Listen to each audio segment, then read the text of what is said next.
Okay, welcome back. Really excited to have the intermediate students that came from the beginning class from fall quarter.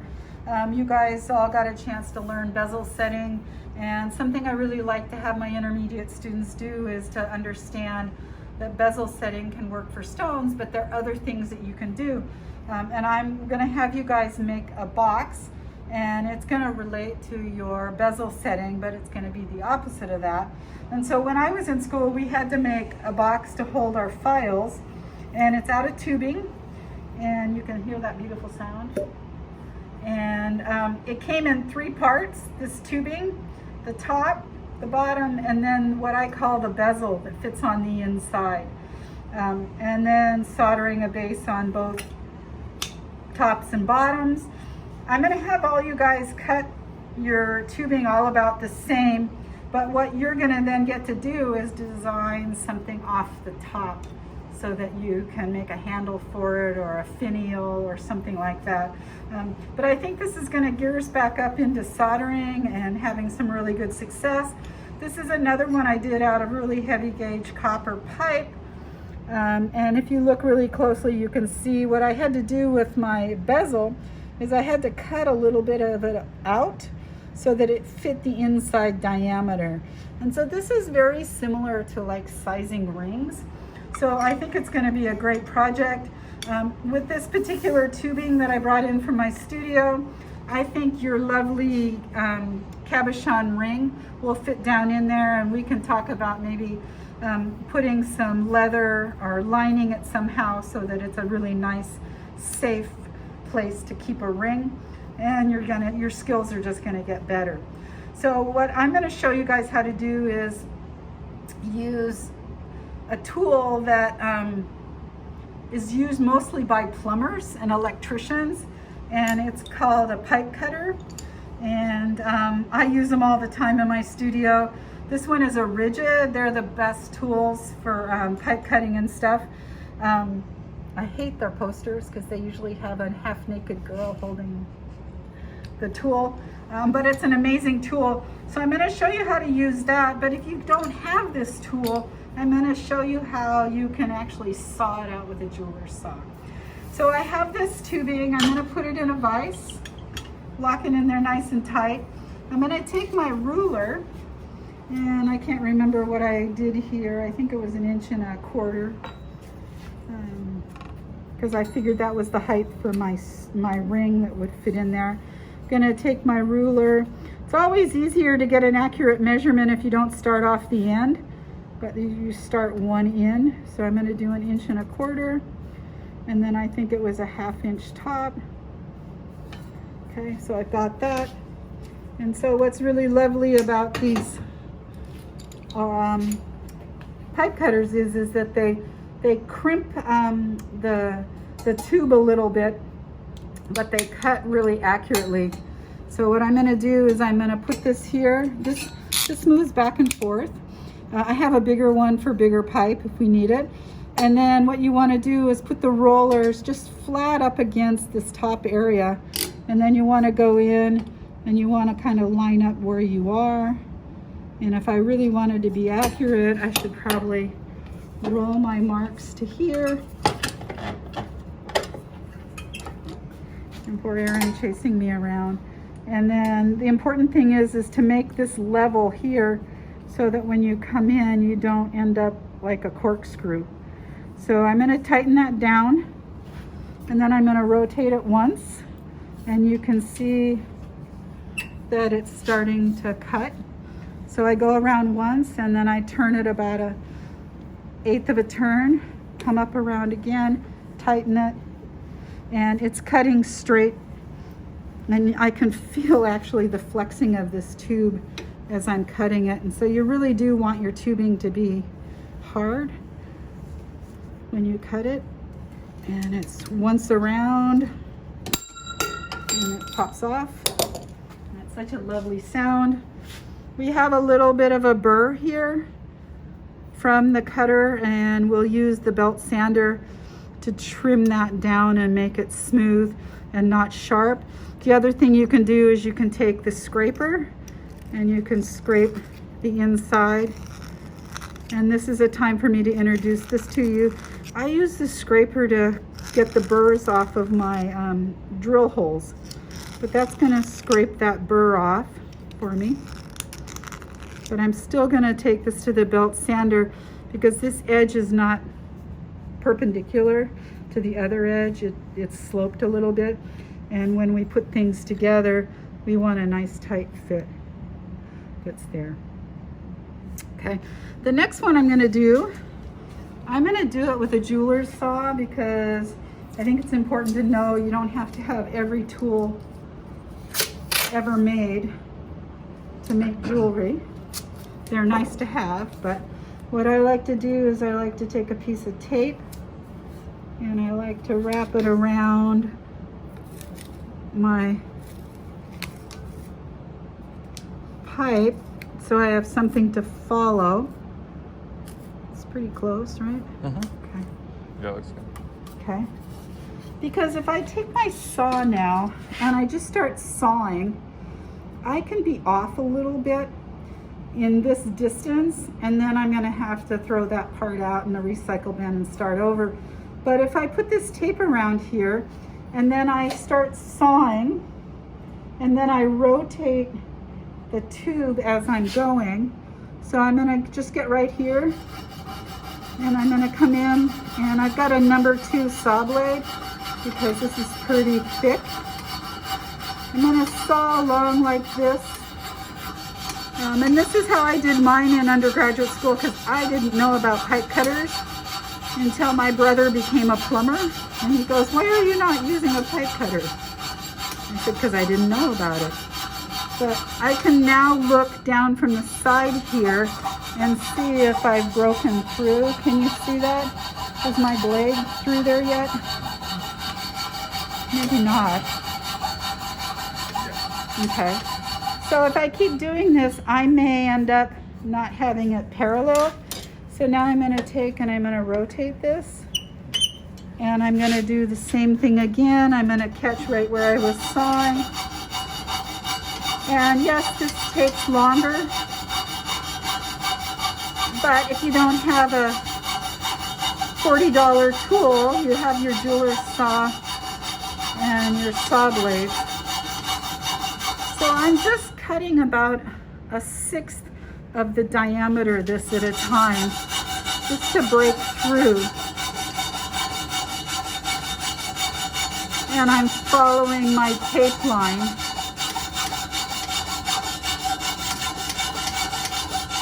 And when I break through, instead of keeping going, I'm gonna rotate it again. And I'm gonna continue the sawing process until I've gone all the way around.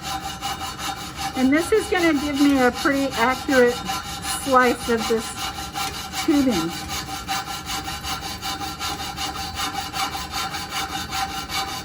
And I will just continue doing this until I've cut all the way around the tube, the full circumference. Not sure you guys need to sit and watch this the whole time. I think there's enough there for them to get the idea. Yeah. Okay. So, yep. And I can see I'm about from there to here, so I'm not quite halfway there. And yeah, it takes longer. But the really important thing to know is to rotate your tube so that you're not going to change the angle while you're sawing, and you can just follow the tape that's around.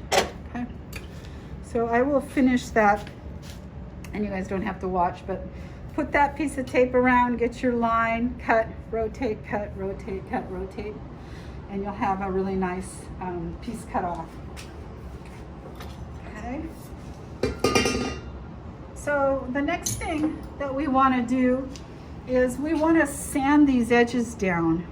And one of the ways I could do that is I could take a coarse piece of sandpaper, put it on the table, and I could sand like this. But I'm going to go over and I'm going to use the belt sander. Should I bring it over here so you can... Sure. We're back. I've brought the belt sander to the center table here. Whenever you're using a motorized thing, you need to have your hair pulled back I don't even usually wear earrings, but I thought I'd be filmed today and I should wear my earrings that match my Rockhound shirt. Ah. But normally I don't when I'm in the studio. The other thing you don't want to do is you don't want to wear gloves, because if I have gloves and my glove gets caught, it's going to pull my finger in there or there. So this is going to get hot. I'm going to have to stop and let it cool. But what I'm going to do is turn it on. It's running in this direction. So what I like to do is put it up against this. And what I want to be doing is I want to be using the whole belt. I don't want to grind away just in one spot. So you can see I'm going to put it down and I'm going to work and I'm going to rotate.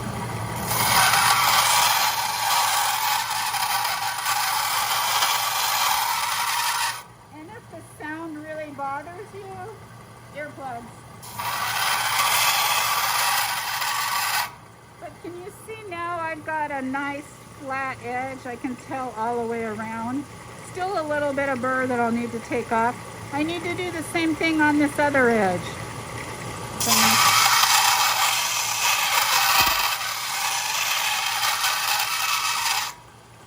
By moving back and forth, I'm wearing the belt out evenly. And then by rotating it, I'm getting an even all the way around.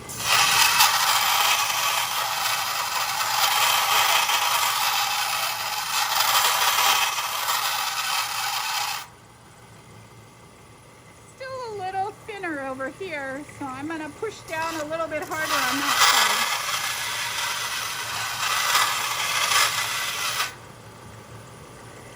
side. Now that's looking better, right? And then I'm going to use the scraper to take the burr off that comes from doing that.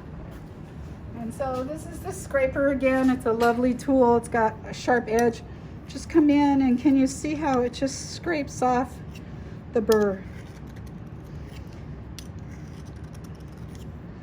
And on the inside, and then the outside will get cleaned up when we do our finish work on the box. So now's the time to start thinking about what you want your finish to be on the box, and also what you want to do in the way of a decoration on the top. I crazily thought it would be neat to have a bunch of parts coming out that kind of look like a tree growing out of my box. You could put a beautiful cabochon stone on it. You could create a pattern in marriage of metals on it. That'll be where the creative part of this box comes from, is how you're going to decorate the box. And there are two ways to think about boxes. One is, do you want it to be a total surprise when you open it up to see what's inside it? Then you wouldn't want to denote anything about a ring in there. But if you wanted to kind of give a hint of what's inside, you could design a design on top that gives a kind of a clue to what the box contains. But boxes are, I really like them.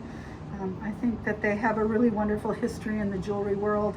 And they also will really get you to be a better person when it comes to soldering and accuracy that's on there. So once you get your 3 parts cleaned up, then we're ready to solder the top and the bottom on. Now you could use different colored metals. I've chosen to stick with brass. And what I'm gonna do is I'm gonna draw around the outside of this. And I can decide whether or not I want a ledge or if I want it just to be flush. Something else I like to think about when I'm making boxes, do I want it to just sit flat on the table? Or could I make little feet for it so it could stand up? So that's another area where you could design around that, thinking of the box as being a piece of furniture like a chair or a chest of drawers or something. This one for demonstration, I'm just going to keep pretty straightforward. So I've cut that pattern out. What if I want my top domed? I'm going to need a bigger circle to do that, and we'll dome it before we solder it on. And so the next one, I'm going to actually make it so that it's got a lot more space accuracy. But if I want my top to be bigger so that I can dome it, because when I dome it, the diameter is going to get smaller. What I like to use is a fat Sharpie. And then that extra material will most likely give me the amount I want, or I can choose, you know, to trace it and make it a little bit thicker. And this is where going in and using a template, a circle template, would be helpful to trim that off. I'm going to want it bigger on there. So you can take your jeweler's saw and you can cut this out, or we can use the Beverly shear. So I'm going to go in and show you guys the Beverly shear. Here's our Beverly shear. I have the things to think about: 16 gauge or lighter. Don't use wire on it because it'll nick the blade and then it won't cut well. And I prefer people not to use steel in here, even though this will cut steel, because I don't have to sharpen it as often. So if you have questions about the Beverly shear, ask us. I probably most likely would use the jeweler's saw to saw this out because I'm going to have a better cut, but this is a quicker way to get some things done. What you want to do is think of the Beverly shear as being like a pair of scissors, and it cuts best if you're up towards the front of the scissors. So I'm going to go in and I'm going to come in and I'm going to work around, and you can see that I'm going to come in and kind of just notch it. With a bigger circle, I can actually have a nice smooth pattern all the way around.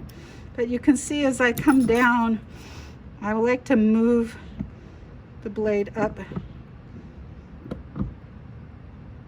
a little bit more. Okay.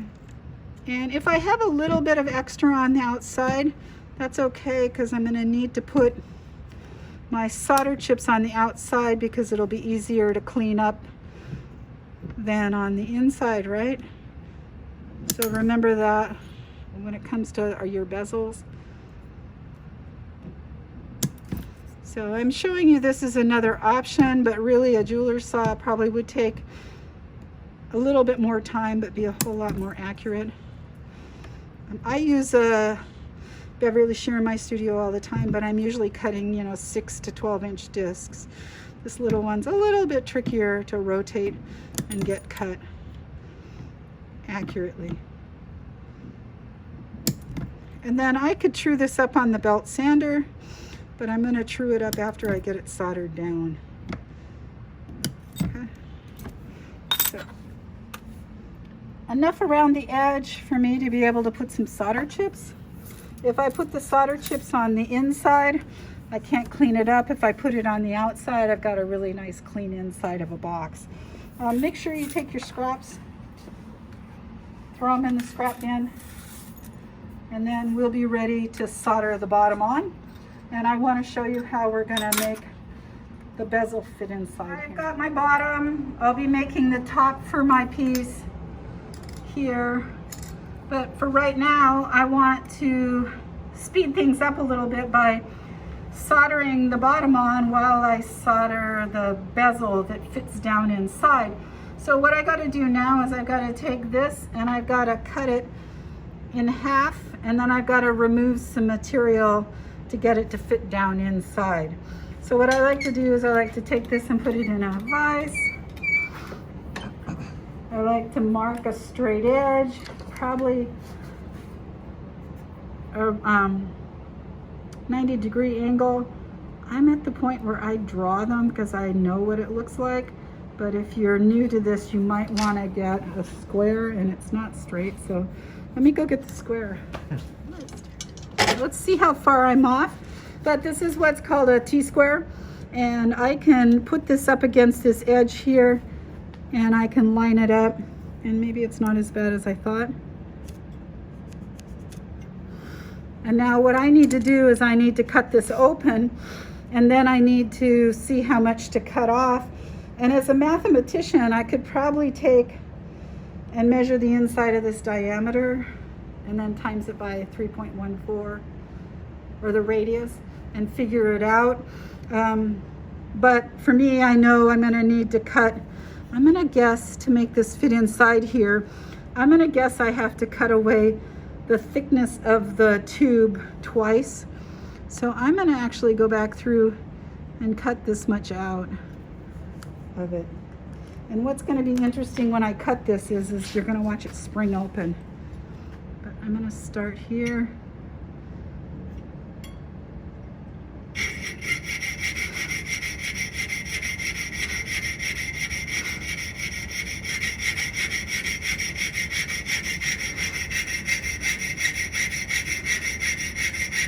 So if you like doing this idea of making boxes and things other than just wearable jewelry, spring quarter, if all goes well, with COVID and us getting vaccines, or even not, and we go ahead, I do a hollowware class where we actually learn to make things with the same skills that you guys are learning in jewelry making, but boxes, drinking vessel, sculptural pieces. And that's really where my love is. Boo! Did you see that spring open? That's how much tension is in this. So I'm going to go back and I'm going to double the thickness of my wall of my tube to cut away. And it's going to give me a little bit of trouble, so I'm going to pull it down low so it doesn't wobble back and forth. Why am I not just going in? Oops. And annealing it, because I don't want it to bend while I'm cutting it. And the important thing here is that I'm cutting 2 parallel lines. And I'm doing this again with my 5 glasses.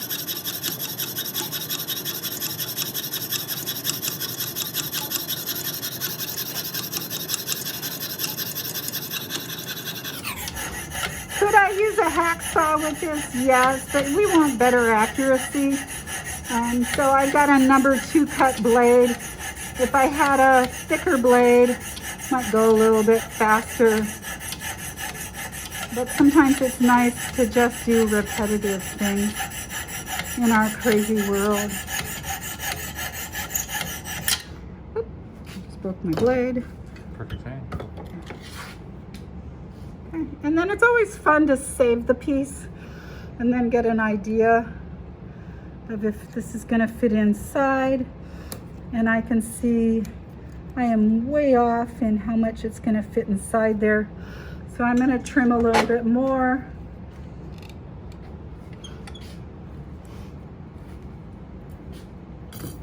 And work with, I think, a heavier blade.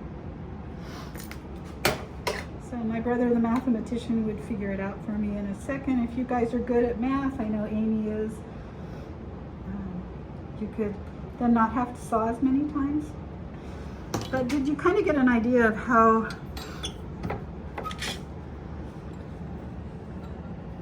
that made it a little bit smaller, but I've still got to probably take off at least that much or more. And now I'm thinking, okay, what I should have thought about is the wall thickness of this twice, because here, but also 3.14, the circumference. So I'm going to cut a little bit wider. I'm going to do it on the side that's a little bit rougher.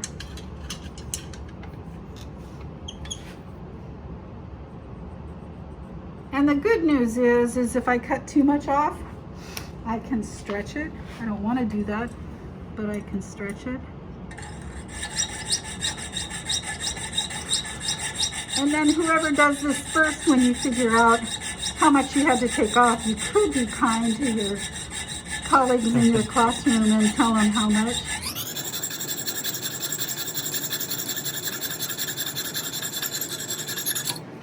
I'm such a hands-on, I just kind of like to go with it and see what happens. So I'm saving the piece. How much more is it going to fit in there? And I really don't want to, I'm getting close, can you see? Really don't want to anneal this until I've got it cut. So I'm going to guesstimate again that I probably need to cut that same amount off. And oh boy, that pie comes up in my numbers here, I think.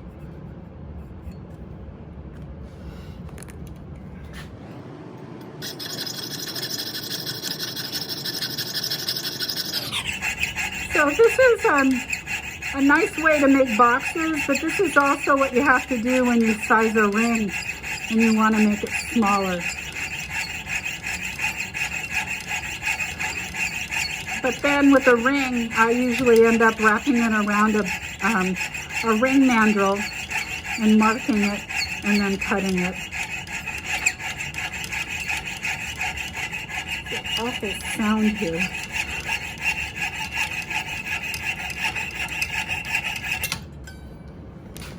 My mathematician brother said, I want to do jewelry. And the first time he heard the jeweler's saw, he goes, I'm not doing it. I didn't like the sound. So I can kind of do what we do with bezels, and I can push them back and forth on each other. This is really stiff.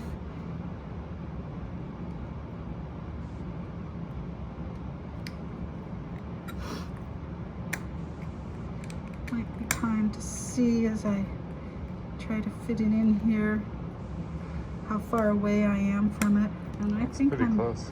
Yeah. So I'm going to end up making this not round, and we'll have to solder it and then make it round.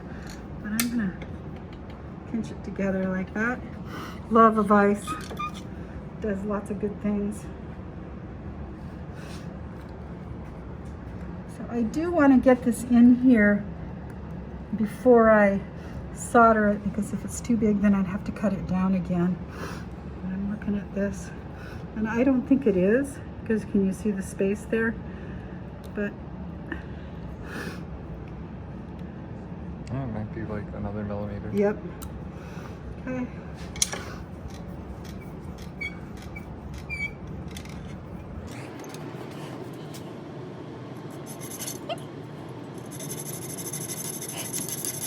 So 3 times is the charm that my mom always used to say.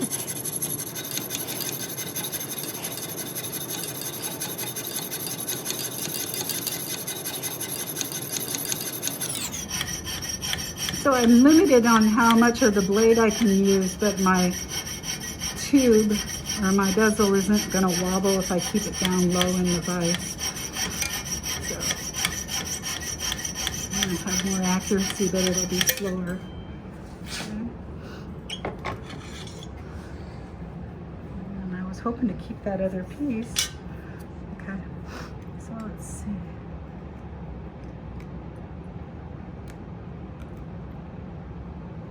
That's good. Yep, it's got to be it. So I know when I was in school, I had a couple of the students that I was in the class with. They decided that it made sense just to stick this inside here and solder it into the tube as well as the seam, and they ended up running into problems. So I'm going to encourage you to solder this as if you're making a ring. Yeah, this will work. And then fit it in here and then solder it. Okay. So I think we're ready to do some soldering with this. Okay, so I'm back here. Here's my ring. Remember, when we make a ring, instead of just pinching it together and getting a V-notch there so it doesn't solder well, what we want to do is we want to take our flat nose pliers and we want to bend that down. Maybe. Yeah, maybe. Brass. This is why they make brass, so that it's harder and springier. Okay. So now, sitting like that, I'm going to hold it up to the light. I'm going to see if I see a gap. I don't see a gap. If you do see a gap, cut through it like we did with the jeweler's saw. Should I do that now just to show them? Maybe so. Okay. I'm not So sure. I'm back over here at my bench. Got my other jeweler's saw, and it's got much smaller teeth on it because I was going to use this for the chain making. But I'm going to pinch this together, and I'm going to saw right down through the center. And remember to do it at the back of the bench pin so that you don't cut your finger as you go through.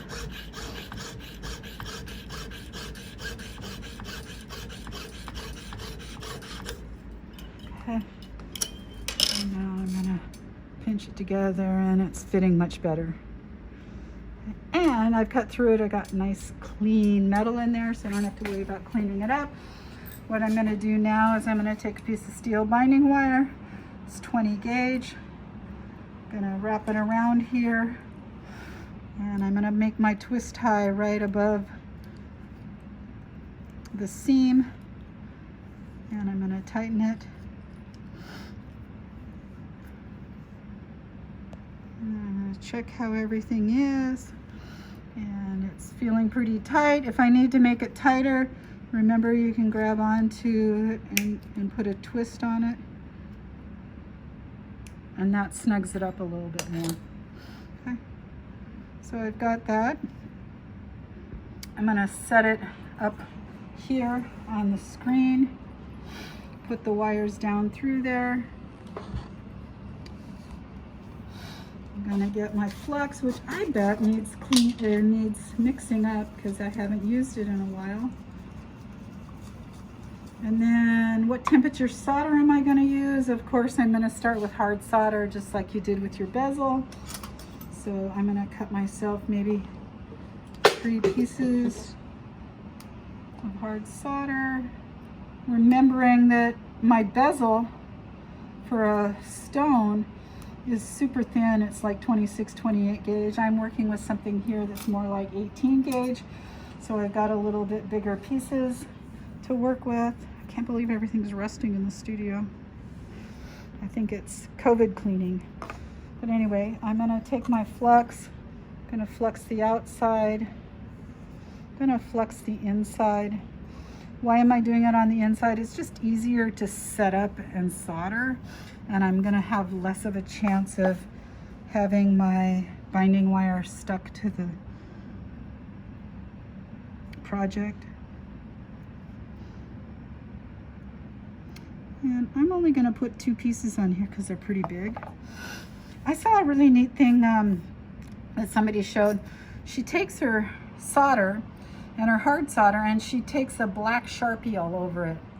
And then her medium solder, she does blue, and her easy solder. So when you cut up pieces, they're going to have that color on them, and you'll remember that this is hard solder because it burns off when you heat it up. And I thought, that's so smart. So it's amazing. Even an old dog can learn new tricks here. So I'm going to go ahead and I'm going to light the torch. And I'm going to do like I always do.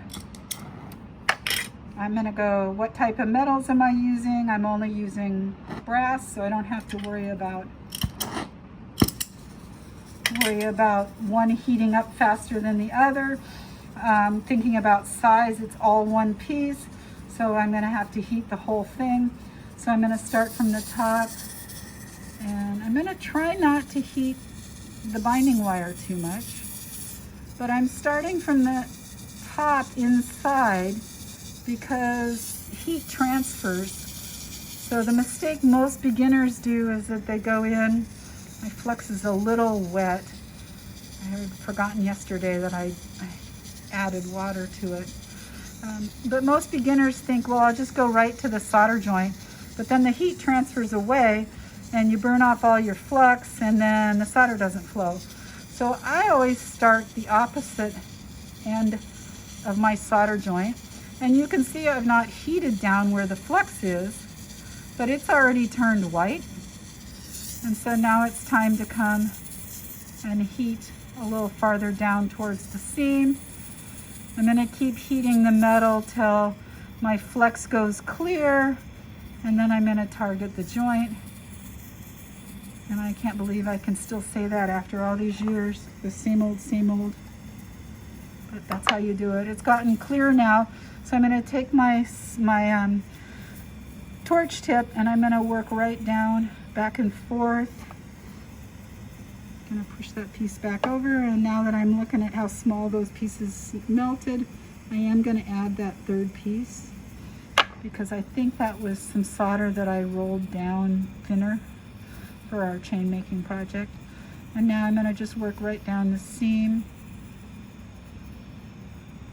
And if I've got both pieces heated evenly, I'm noticing that the solder is wanting to wander to the one side. Solder goes wherever it's the hottest. So I'm going to heat this side a little bit more. And if something doesn't happen soon, I'm going to turn my heat up. Did you see it want to run that way, but then it came back over? And now that it's flown, I probably only needed those 2 pieces. I can pull this out, dump it in the water. Trying to be really responsible about materials. This binding wire was something that was used on some other project. So I'm gonna save it because I can probably use this on my next band ring to work with. So now I've got it soldered. I'm gonna throw it into the pickle. And while that's happening, I'm gonna solder the bottom. And I'm gonna use solder on the bottom, and I'll use probably solder on the top piece so that I've got medium and easy for whatever decorations I'm gonna do. With the bezel that when we fit in here, I'll probably solder it. I can solder it with hard solder because it's far enough away from the bottom, but most likely I'm gonna use medium on it. And so are we ready to solder that? Get something done today? Besides watch the news.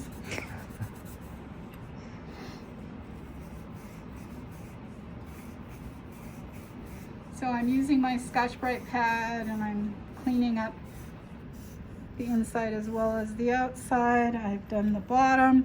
It's brass and brass. This is going to take a lot more heat than the base, but if I set it down here, I probably could solder it that way, but I don't have really any control of pulling the heat down. So I'm going to do it up on the tripod. And this is where I switched to using wire solder instead of sheet. And the reason for that is I don't have to cut as many solder chips. I could stick feed this, but I'm going to do it not stick feeding it. And I can show you guys on the top piece how to stick feed. Okay, so I'm going to take hard solder. It's medium. I know I have some hard in here. So I'll remind people about wire solder. Usually wire solder, you can't stamp it H or a M or an E. So what you do is you take one end and you bend it up, and I have 3 bends. So that's my hard. I have 2 bends here for my medium, and my easy is just a 1 bender. And that's how I know what my solders are. Okay, that's kind of standard, I think, throughout industry. However you do it, just remember how you do it. The reason why I'm going to use the wire solder is because I can cut bigger pieces, and I can probably only put 6 or 7 of them around instead of having to do 20 or 30. Remember not to use your scissors on wire for cutting. So I've got my wire cutters over here. And what I'm going to do is I'm going to cut my solder chips into about that length. They do make solder or pliers for cutting solder, both Palions and wire. I don't own a pair, but we do have a pair here at school. So if you heard this and you want to know about it when you come to class, Erin and I will dig it out. But I'm kind of one of those people who likes to see how accurate I can be with the sizes that I cut. And that's entertainment for me. So I'm going to go ahead and I'm just going to very gently try to place these around. And this is where the first time I saw solder flow around the bottom of a piece, I got so excited. I thought, this is magic.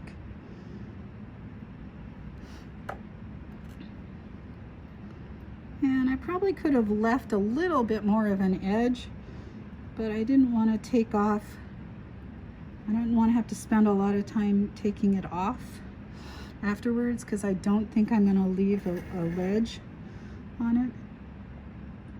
But if I'm patient and I heat this slowly, I think I will be just fine.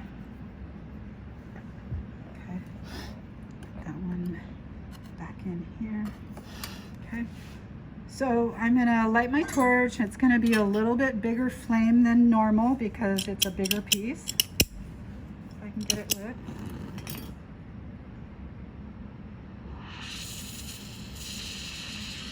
And I'm just gonna start heating the bigger piece.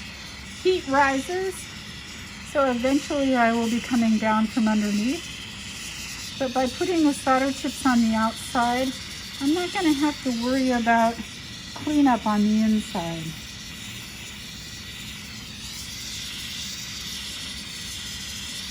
One thing I should mention is you could texture your metal with a hammer, but your tube will then change shape.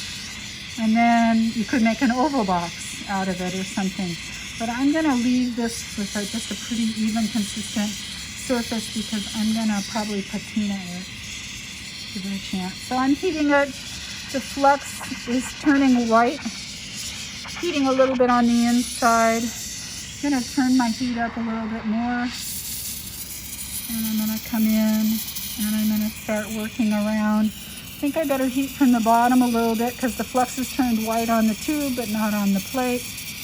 And the plate is resting on the screen, which does take away some heat. But now I'm seeing my flux go clear on the plate. That's giving me some confidence to come over here. And if I had this on a Lazy Susan, I could just rotate it, but I'm just gonna work here. And if another minute goes by and nothing starts to flow, I'm gonna turn my heat up. It just so wants to, so I'm gonna turn my heat up. Always trying to keep a neutral flame. And then as I see this going, I'm noticing that it's not crawling up the wall. So I don't need to go down underneath. But the solder's starting to flow.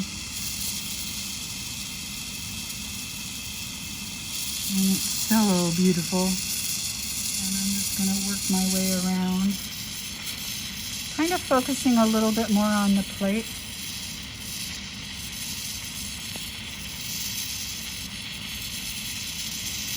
And there was a little gap, but that got filled. So it takes some practice getting used to how much solder to use. But once it all melts together, it just flows like water. And can you see it from the inside doing its thing? See? There's still a little gap back where that gap was. Okay, I'll go back to it. So sometimes I have to go around and solder it twice. If the flux has stayed clear, then I should be able to get it to flow as it goes around and fill that gap.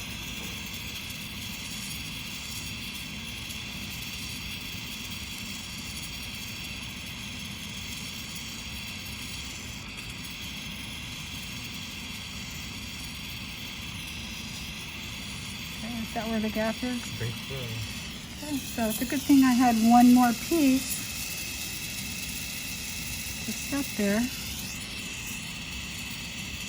And you can see that the flux is starting to burn off. And so I'm going to turn my heat up and go at it a little bit hotter. See if I can get that last piece to flow that I should have put on in the first place. There you go. There we go. And if I wanted to have fun, I could just continue heating and melting as I go around. And what I really want to see on the inside is solder. So can you see how I'm just reflowing it? Unlike welding, we can actually get the solder to reflow. Because we're not casting, we're soldering. And does that interior look pretty good? Yeah, right that spot. Good. Got Right it. there, got it. Okay. So I was not a very good welder because my weld joints were cool because I take time heating up metal, and you don't want to do that in with welding as much. But I could throw this into the water, and when it goes into the water, it's going to go whoop, And so what I'm going to do instead is just take it and set it down and let it cool. So when I do hollow pieces, I try not to quench them. And don't usually put hot stuff near those cords or the Yeah, tubes. that was not a good place. I'll put it over here.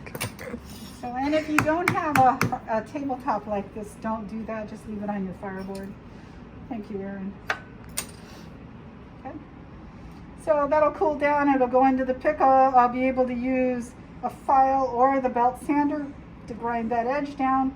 And then we'll be ready to put the top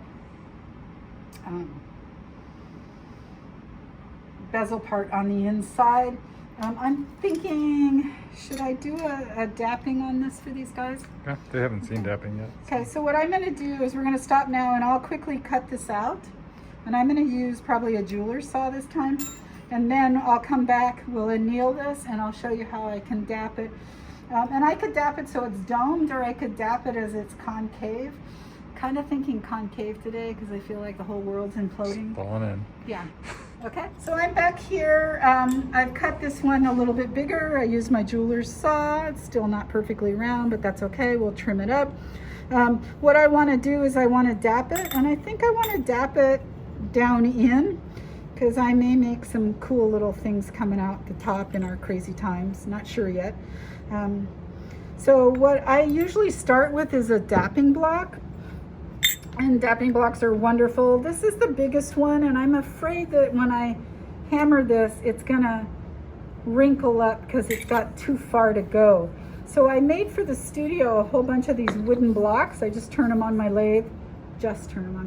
I've learned to turn wood so I can turn them on the lathe. And they're really nice for that. So this is what I want to start with. And what I did is I got out a nylon hammer that's got a little bump there. That's weird. Somebody heated it. Okay, but anyway, it fits right down in there. So you've got the male and female part here. That's really good. I'm going to set it in here, and I'm just the reason why I started working with wood and the nylon mallets is because if I have a beautiful pattern on this, it's not going to wipe it out when I shape it. But when I put it in the steel, and if I use steel to steel, I can lose some of that pattern. So if you're thinking about texturing the top of your box with a roll print and then cutting it out, this is gonna probably be good. I'm just gonna come in and look at it, make sure it's pretty symmetrical. The other reason why I like these is if I'm gonna do multiples of things, I know that every single one's gonna match. I could then go down into here just to let you know the dapping blocks. These are beautiful. You can really ruin these if you put too big of one of these and too small. This is perfect, but I'm not sure I want to go much deeper than that on mine. But if you took the next size down and you put this in there, this right here will mark all around this and it'll ruin these beautiful surfaces. So my rule for me and for you guys is I should be able to get my fingernail in all the way around this edge. If I can't, then I've got to go to the next size down. That one's too tight. So that one's definitely not right. So if I need that next size down, which is here, that's the one I want to use. Okay, so please, before you start using these beautiful tools, have us show you once again. And usually in the beginning class we do make beads and we haven't, but in this intermediate class our lockets are going to be made with this bead project, and so we will regroup and redo this over again. But I've got this dapped in here now. I'm going to set this on here. I'm going to look at how it looks. And by doing it either way, and you can do either way, I still need to do something with this edge because right now it's only touching on the inside edge here. So what I'm going to do is I'm going to take my half round file and I'm going to bevel the inside of this so that that matches. Okay. So by doing it this way, I'm challenged because when I put my solder chips on the outside, they're going to want to roll off. Don't be tempted to put them on the inside because how do you clean it? Okay. So doing it this way, a little bit easier to put your chips around the outside, but I'm kind of feeling very introverted lately. So I'm gonna go interior on that. So let's go back to the bench and I'll show you the filing that I'm talking about. And then we'll solder this, pull the other pieces out of the pickle, and then we'll solder the cap or the bezel onto the bottom piece. And then it's a matter of cleanup, and you've got a box that we can line with felt or leather or something. I'm ready to solder this on, but before I do this, I just want to show you that right now, if I look at the edge of my tubing, it's like that, right? And so if I drop that down in here, it's only touching there and there.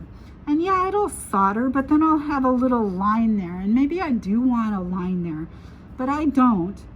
So what I'm gonna do is I'm gonna take my file and I'm gonna file a beveled edge on the inside so that this drops down and completely fits. If I were doing it the other way, I would want to do the same thing. And this is going to be important when it comes to bezels, stone settings and things.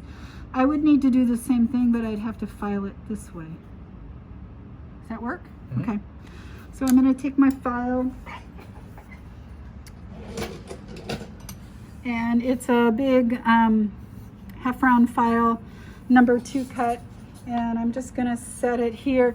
Sometimes when I was first learning how, I thought it was really important for me to mark things so that I knew when I got all the way around a circle, because you can go around a circle too many times or one time or not enough time. So I've put this mark here, and now I can hold this and I can start filing. Nowadays I can see what I've done, but when I first started out, it was just to help the thing to have made the mark. So I'm working around. And how did I choose this angle? See how it's not flat? It's not here, it's not here. I kind of have it at the angle of what this is. And that's kind of something that you just learn with time. And maybe this seems like an unnecessary step, but I'm going to have a much better fit and a much stronger solder joint. And I'm coming around.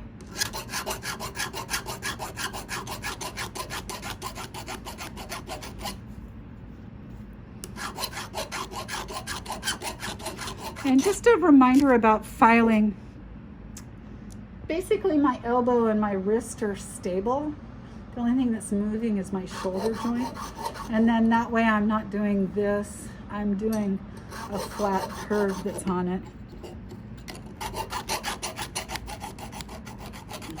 And if we wanted to really make sure that I've done it correctly, I could take some oil paint and I could put it on my top here. And then I could set my top onto this tube, and it would, when I pick it back off, the oil paint would be all the way around making contact. And that's how I learned how to like put a spout on a teapot when you have to fit something. And I don't think I have any oil paint to do that with. I use the oil paint because it doesn't have any water in it, and it also doesn't dry fast enough. I mean, you know, it doesn't dry fast so that you can actually use it as a marker.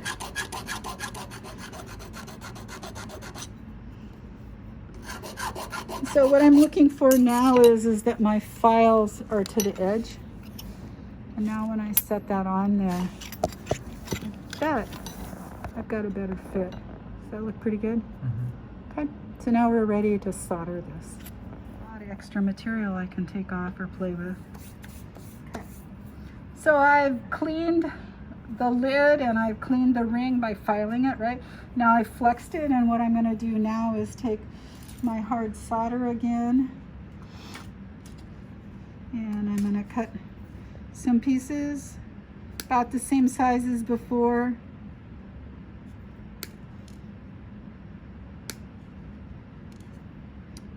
So I use the solder sheet, Pallions chips, and I also use the wire, and it really depends on what size the pieces are and how much soldering you need to make happen.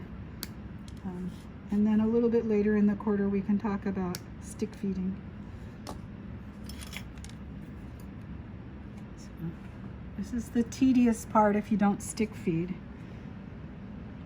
is putting your chips on.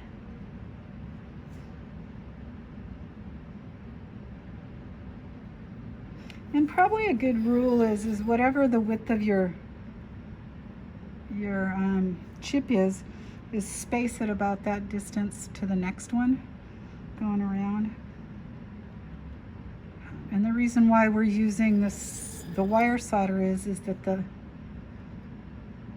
tube wall is pretty thick, and the solder needs to flow all the way through to the inside.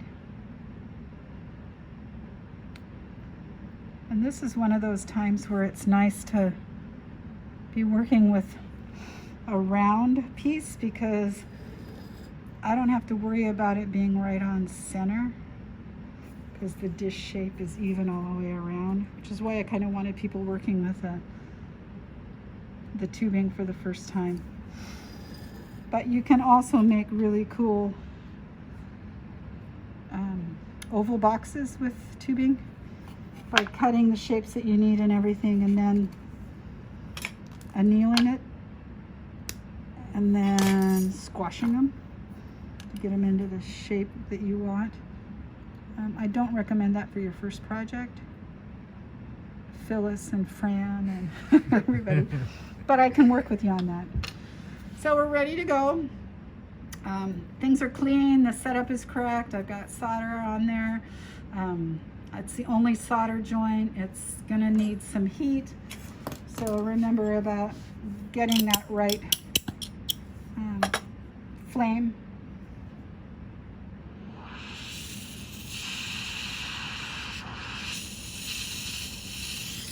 So I'm gonna start from underneath with way off, trying to dry it out so my chips don't go flying.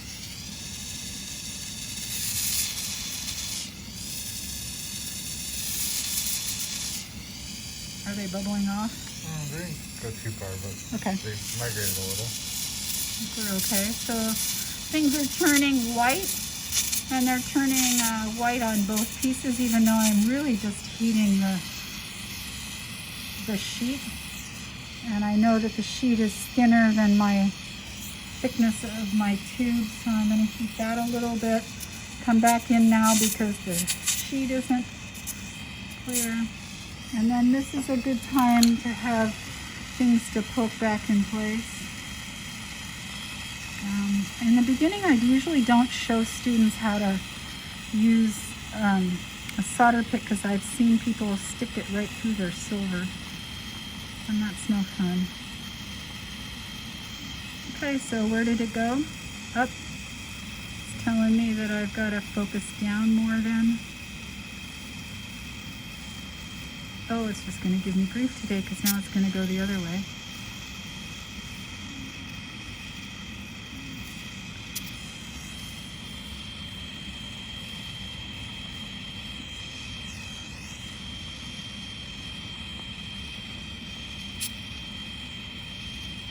Just remember that you can compensate for it if the solder didn't go where you want it to by going back in and reheating. And come around, push these pieces back up.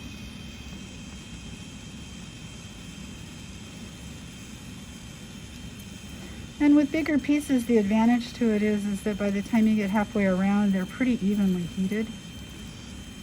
And sometimes you can drag your pick to pull the solder along.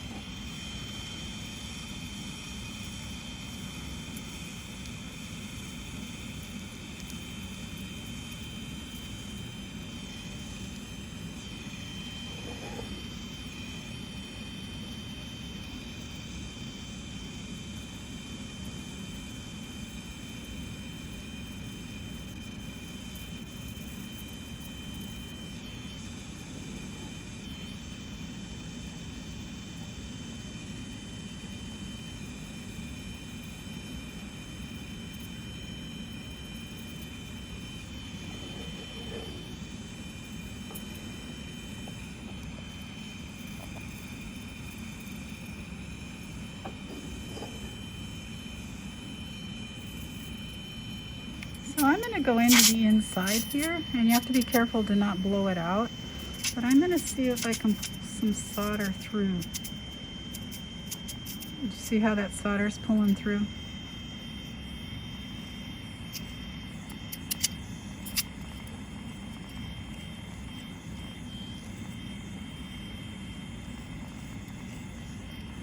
Might have to go in and add another piece of solder, but you can come in from the inside. So this is the other place that needed some solder.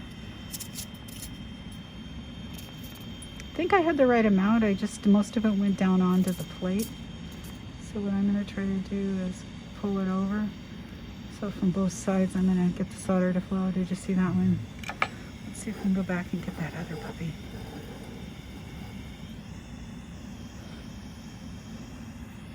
So sometimes it means starting to get the solder to flow way off from one side and then pull it over from the other. I still think I need another piece of solder.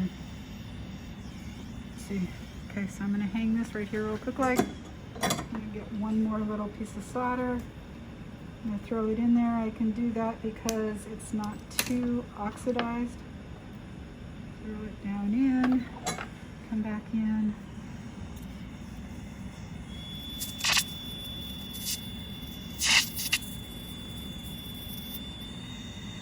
If this were a really tall piece of tubing, I wouldn't be able to do this because it would keep sucking the flame out because it didn't have enough oxygen down inside. But we can get away with this because it's shallow.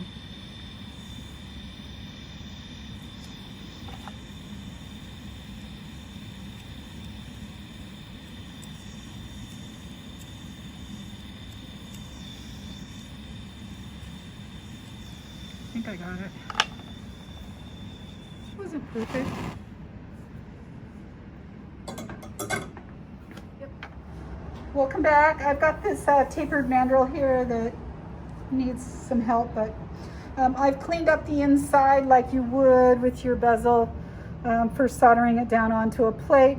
I've gotten the excess solder off of it, and now what I want to do is I want to make this round so that it fits inside here. And I don't have a mandrel that's big enough, but I don't really need it. What I need to do is I need to take my hand, I always start where the seam is, and I need to just tap from this side, rotate a little, oops, pulling too hard. Tap from this side and rotate. And even though it's not the same diameter, it's gonna give me a round form. And so this is much like making a ring. So I'm back around. It's not perfectly round yet. So I'm going to go back, turn it because it's a taper. And then I'm going to show you another trick if this doesn't make it round.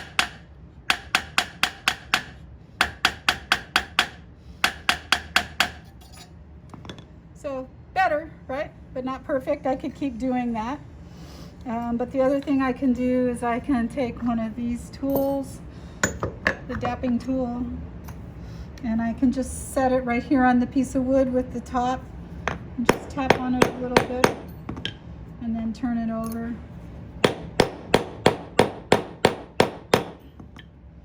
And this might be too work hardened to do that. Let me try this guy. Ah, yes, some weight. And then let's see, can you see that it's too big? I mean, it's too small. So I need to make it a little bit larger. And I can go in and I can do this, but it's probably not going to stretch it enough. Whoop. Got goosey hands today. But I'm going to give it a shot to go around at least twice.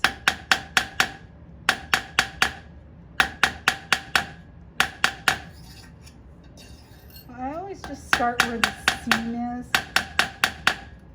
and that way I don't get lost in the infinity of a circle. And it's getting better, can you see? But I'm gonna stretch it a little bit more.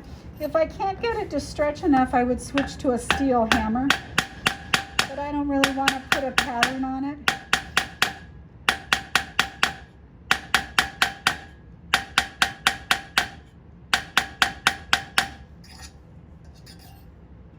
And then if a steel hammer doesn't do it, which it usually does, I usually make them too big when I use a steel hammer, you can anneal it if it's not stretching enough for you.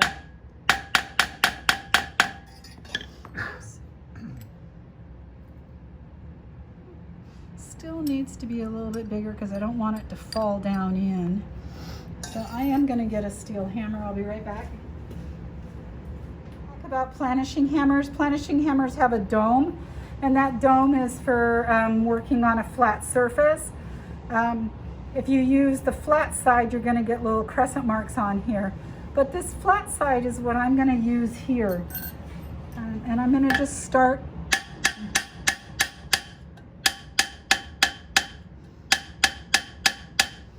thing that John Marshall taught me is to use the hammer to hold it in place. Before I hit my finger, I move my hand, but the hammer holds the piece in place.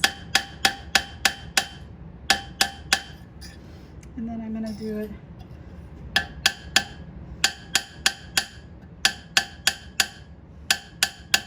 And so this flat hammer also isn't going to leave as much of a pattern on the metal.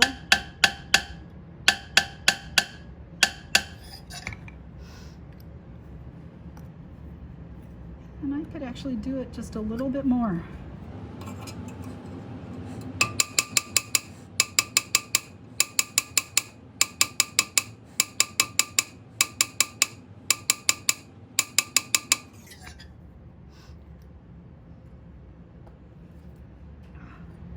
Okay, so I want a nice tight fit. I still think I can stretch it a little bit more. I'm seeing a little bit of gaps around there. So I'll go around one more time, but I'm really tapping pretty lightly.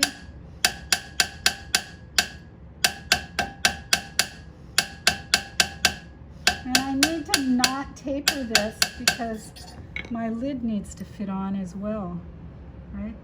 So, okay. Still a little loose. I'm not used to working with brass that much.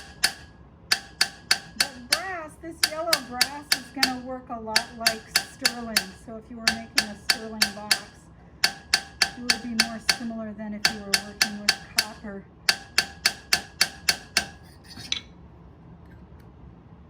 Oh good. Oh good. I got to force it in. That's good.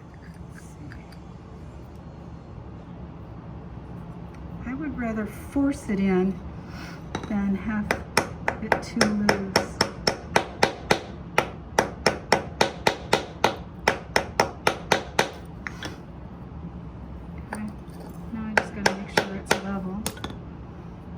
So I should probably measure all the way around. But you need it that tight because what you don't want, I can see this is high, you don't want it, as you heat it up, it's slipping down in the box. Okay. So will my lid fit on? This isn't my lid, but yep. And then just with a little bit of filing, I'll be able to fit the lid on and we'll have this lovely sound. So you can always tell, I love looking at things and figuring out how they're made. And so you go around and I can see the solder seam. I'll clean that up a little bit better, but it's just another way to diagnose how something's been made. Okay. So I could go over to the belt sander now and I could take this off, but one of the things that I found in soldering is your seams sink a little bit every time. So if I ground all of this off and made it perfectly flush, I soldered this, the solder seam would sink a little bit and then I'd have to do more filing. So I'm going to wait and get it soldered, and then I'm going to use the belt sander or a file to take the bottom off for me. And then another thing that you can do that I like to do is after you solder a flat piece on, you go, oh man, I really wanted that to be indented. You can actually, with this here, just take a dapping tool or that hammer and punch it down in. You can stretch it if you wanted to. It's on there. So just to remember that you can actually, and it's a nice way to make something sit flat, because a flat bottom sometimes doesn't sit real flat, but if you indent it a little bit, it has a rim, which holds a lot better. So I think we're ready to solder this.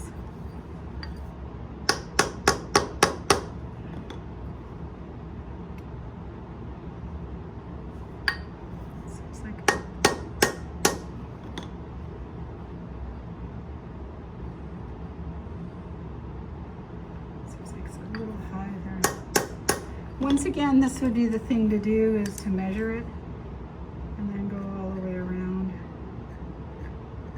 It's lower here. And with time, you get to the point where you can see it without having to measure. I think it's in pretty good shape. It's still a little low here, but after I get it soldered, I can sand it down. Okay, so let's go solder. I'm gonna do stick feeding this time, and that's because I know the group of you guys in my class, and you'll pick it up, but it can be hazardous. I would practice on some scraps before you try it, but this is what is called a Lazy Susan. That's gonna make my life easier stick feeding. So I'm gonna put that there. I'll make sure things are stable. And then I'm gonna make sure that I can turn it all the way around in the process of heating it. Okay. And then that way I can heat, and turn. So I'm still gonna do it up on a tripod, although I probably don't need to. I could probably do it down on the fireboard, but I'm gonna leave it there. I have my medium solder, and one of the problems I find with the solder is when I go to do it, this kind of bobs around when it's longer. So I think I learned this from Lori Talcott. If you slide a piece of tube onto it, then you've got a lot more stability. I don't think I need it because this one's pretty short, but I'm gonna start with it that way. And so with stick feeding, I'm gonna heat this up. When the flux goes clear and it's ready to absorb the solder, I'm gonna touch down, and if it doesn't flow immediately, I'm gonna pull the solder out. Otherwise, I'm gonna get a big blob. So really what's melting this wire solder is the temperature of your metal, not the torch, the temperature of your metal. And that's why in the beginning, you've got to kind of learn to see what's going on when you're soldering with your pallions and your chips. And then when you get better at it, the stick feeding, oh, come on, this poor torch. I leave that for the next person that comes to the studio, what to do about these torches. So I'm going to just start off with heating it. Heat transfers across solder joints. So that was really amazing to me to learn. So I don't have to worry too much about heating from underneath, but I can, working underneath here. Do you notice that the flux is turned white on the bezel as well? And I'm calling it a bezel because you guys know how to make bezels, and this is the extension of that. And that's just because it's touching the tubing, the outside tubing. And so it's just conducting heat. But now the flux is starting to come clear. And one of the things I like to do is I like to start my solder joint, or soldering right where my joint is, so that when I get around to the other side, I haven't melted that. I'm gonna come in, and it wasn't ready. So I always start where my seam is. And it wasn't quite ready, but now it's gonna flow. Okay, and then I'm gonna work along. And it's not ready yet. It's gonna flow. And see how far it traveled along. And pull out if it's not there yet. There we go. And see how much hotter it's getting. That's why I like to start where the seam is, so I don't reflow the seam.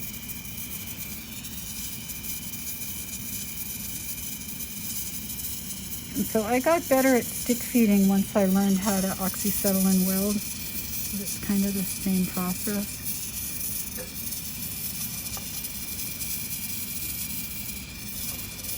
And once it gets going, it's just amazing how it flows. And I think we're back center. See if I can get some more of this to flow. You don't want too much on here because we want it to be able to close down. But I can also flow it all the way around one more time.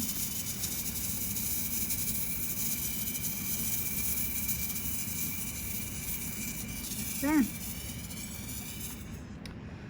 So practice stick feeding on something that's not really valuable, and just remember that it's the touching down of the hot metal that makes it flow, not the torch.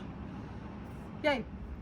Okay, I'm back. I've done some work on the box. You can see now that it's really turning into what it should be. I want to pull on it and see how it sounds like. Not bad, not bad. Fits on there. I did just a little bit of filing on the inside here to make it fit. Don't take too much off, and then you should be able to completely rotate it to get it to do its thing. So I went in and I cleaned up around this edge. Make sure you don't fill too much solder around here because then you won't have a nice fit. And then you shouldn't be able to see, I've got one little pit here that I may need to file out. And then on the bottom it looks pretty good. So we used the belt sander to clean those up. I did not use the belt sander on this because I didn't want to take off too much material. So be aware of that. But now I'm at that exciting point to decide on what I'm going to do for my lid, and that's where I'm really looking forward to all of you guys being really creative on what you want and how you want this piece to turn out to be. Don't forget that you could put some feet on it so it stands up. And don't forget all the sample solderings that you've done for thinking about a beautiful design on top. I think of Phyllis's piece, her bracelet, or Fran's piece. All you guys have those soldering skills, and now it's just time to decide on what you want to do with that space. So I look forward to your projects.